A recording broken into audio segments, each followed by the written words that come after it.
দূরত্ব, আমরা ভাবি শুধু দূরে গেলেই দূরত্ব সৃষ্টি হয়, কিন্তু আসলে তা না। কখনো কখনো খুব কাছে থেকেও দুজনের মাঝে দূরত্ব সৃষ্টি হয়। একই বালিশে পাশাপাশি শুয়েও দুজনের মাঝে দূরত্ব রয়ে যায়। এই দূরত্বটা খুব ভয়ঙ্কর। মানুষটা খুব কাছে, তবুও তাকে কিচ্ছু বলা যায় না।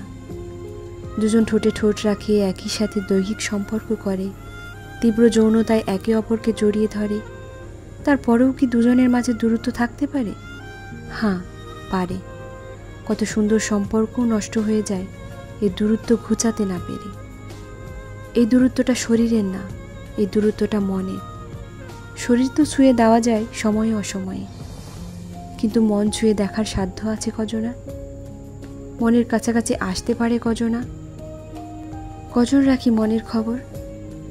দিন শেষে মাথায় হাত বুলিয়ে দিয়ে কজন জানতে চায়, আচ্ছা তোমার মন ভালো আছে তো? আমরা একসাথে দৈহিক সম্পর্ক করি, শেষে অন্যদিকে মুখ ঘুরিয়ে ঘুমিয়ে যাই।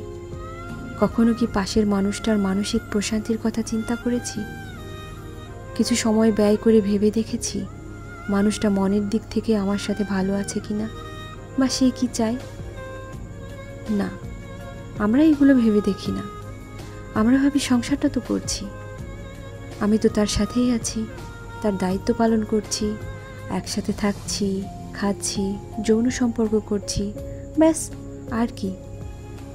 কিন্তু শুধু এতটুকুতেই সংসার না।